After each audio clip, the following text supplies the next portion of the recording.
Okay, so you want to own a theme park, build the coaster, sell the ticket, count the money. Simple, except right now some of the biggest theme park operators in the country are closing parks and selling the land underneath them because it's worth more empty than full of paying customers. Meanwhile, one theme park company down the road just posted the single most profitable year in its history. Same rides, same customers, same gate. By the end of this video, you'll know why the ticket was never really the product, why the smartest operators treat their own parks like real estate, and why owning a theme park in 2026 can make you rich or bankrupt you before a single ride gets built. Start with the price of admission, and I mean yours, not the customers'. A small regional park, the kind with a few coasters and a water slide, runs somewhere between $5 and $50 million depending on land and ride count. A genuine mid-sized destination park, the type that pulls in visitors from 3 states, costs somewhere between $50 and $300 million. And a true megapark, the Disney and Universal tier, starts at $2 billion and climbs from there. Universal Studios Japan spent $500 million on a single themed land inside one of its existing parks. That's not the whole park. That's one expansion. Industry consultants actually have a formula for this, and it's blunt. For a park built around storytelling and immersive theming, budget $500 for every person you expect to walk through the gate on your busiest day. For a simpler ride-focused park, it's $200 per guest. Rides alone typically eat 30 to 60% of your total construction budget, and a single custom roller coaster can run anywhere from $500,000 to $20 million before you've built a single bathroom or food stand around it. And here's the part almost nobody accounts for going in: land. Buying enough acreage to build parking, queues, and expansion room for the next 20 years often costs more than every ride in the park combined, especially if you're anywhere near a major city, which raises an uncomfortable question that the entire back half of this video is really about. If the land is that valuable, why are you putting a roller coaster on it instead of something else?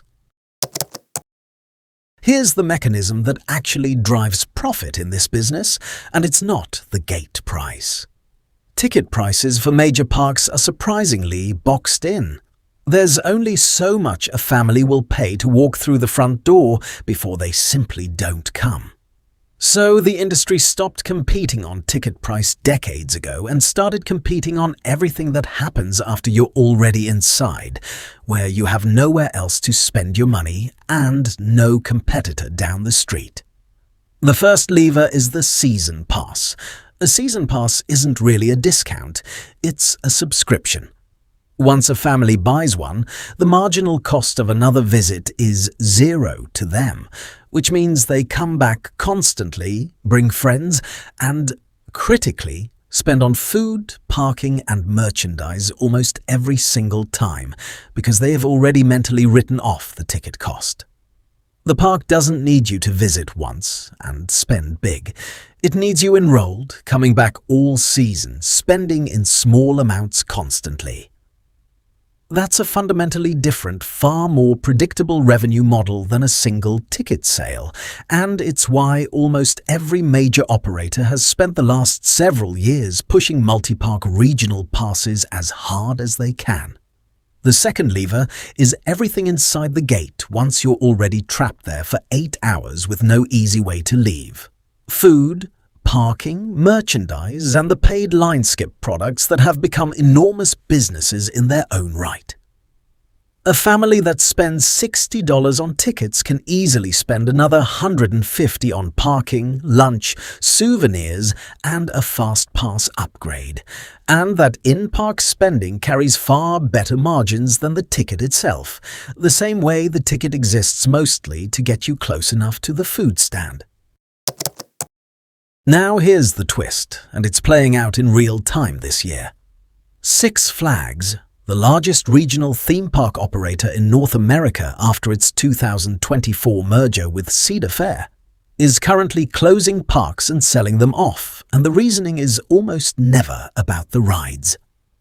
Six Flags America, outside Washington, D.C., shut down for good after 25 years, with management stating plainly it wasn't a strategic fit.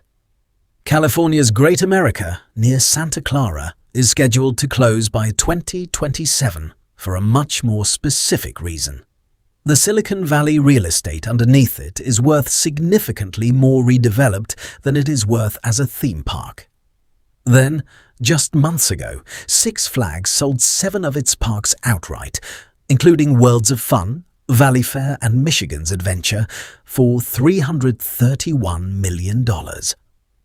The buyer wasn't another theme park company, it was EPR Properties, a real estate investment trust that specializes in what it calls experiential properties.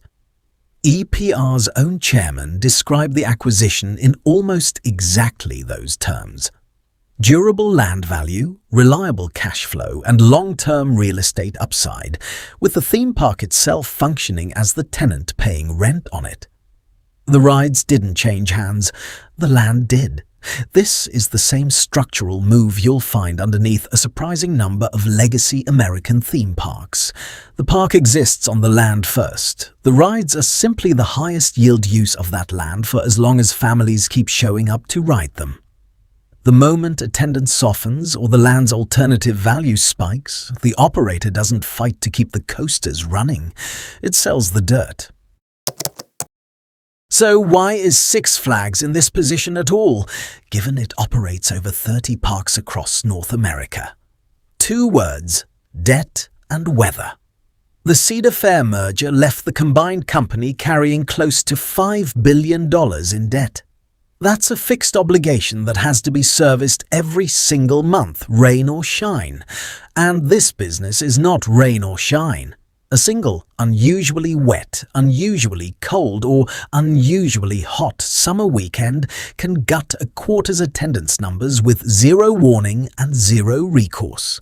Add heavy debt service on top of a business that's already structurally exposed to something as uncontrollable as the weather, and you get exactly what happened in 2025. Six Flags stock fell 70% over the course of the year, even as attendance ticked up slightly, because rising visitor counts weren't enough to outrun the debt at the operating cost structure underneath them. Compare that to Disney. Disney's experiences division, parks, resorts, and cruise line combined, posted a record $10 billion in operating income for fiscal 2025 on $36 billion in revenue. Even in a year when domestic attendance was actually down slightly, Disney didn't need more people walking through the gate.